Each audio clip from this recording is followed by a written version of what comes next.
What are you seeing? We had a big presentation from Microsoft earlier, just this amazing stuff that's happening with Xbox, and you can really see the connected TV, the 50-inch flat screen in your den or living room, really becoming a place that keeps you captivated for hours and hours on end.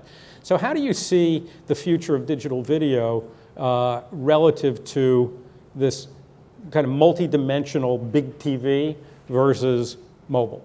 I mean, is it both and, or are most of the bets going to be on one or the other? Yeah, so on Hulu Plus, we're at about 60% living room big screen viewing these days.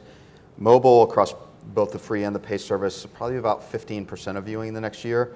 So that's tablet and phone. That represents a big growth spurt, or? I'd say it's steady. Mobile's grown steadily, not crazy spikes, but it's grown steadily from sort of, probably 5% a couple years ago to 15% over the next year. But I do think there's probably a ceiling. If you think of, eventually most PC and Mac devices will probably morph to be mobile.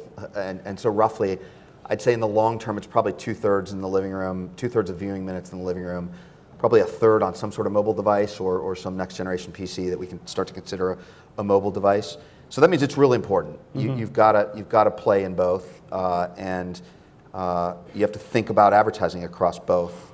And they're very different advertising experiences. They are. When you're on a couch and watching an entertainment program where you're used to being interrupted by commercials versus smartphone kind of on the commuting on the bus to work or something. Right? Yeah, but there are less opportunities to multitask on that device. I mean, I think there are great opportunities there to do things like we just saw from Nestle. Good point. And think about it in concert with your creative that's also on the big screen in the living room. And how do they work together? It's a lot of touch points I think you could have for any one individual, and that's an opportunity. Do you have to manage these conversations with the agencies and the marketers? Because you've been in the forefront of inventing a new medium. It's a very popular new medium. But do you find yourself having to help train the agencies, especially the creatives, or the media agencies as well, about the potential? Is that part of what you do? Yeah, I wouldn't say train. I mean, JP Colosso's here today, Brian Thenson, who does a bunch of our original branded stuff. They've done a great job working with agencies. I think it's more of a collaboration to say, look, here are all the opportunities we have.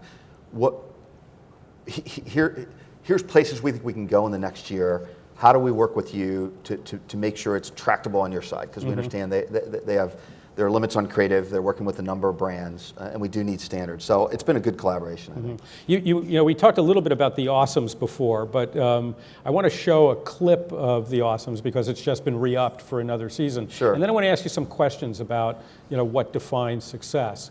Can we show? Let me just frame this first. Okay. So the Awesomes, I think, is an interesting one.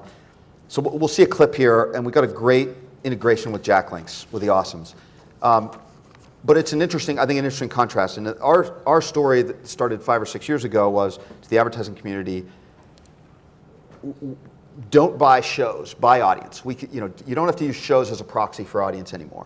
And we've built a pretty large ecosystem based on that. Tell us what demo you need to reach. Tell us what individuals you need to reach. We'll tell you how many of them we can reach each month, and let's work together to do that.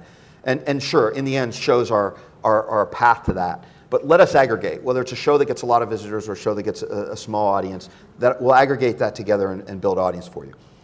That's been our mantra and still is. You can say, and we can give you reach and frequency with Absolutely. This total universe. Again, whether they're big shows or small shows. Now, as we've gotten into originals, we suddenly find ourselves selling shows. And we say, wait, we just spent 5 years telling you not to buy shows. But we realize, I still think the buying the audience and using our tools and our targeting technology is the right way to think about the broad base of what you do. But we do realize there are opportunities, and the Awesomes is a great one. We didn't have to get Jacklinks on board to make this show. We were making this show. It was already in production, but Brian Thenson's done a great job talking to brands, saying, is there a good match here? And in the end, we don't think of it as offsetting production expenses. We think of it as, if there's a good match with a brand where we can do something really interesting, let's do that, and then that's just going to let us market more. Let's use that as a way to market more, both through the brand and in terms of any fees we make there to go extend the reach on the show.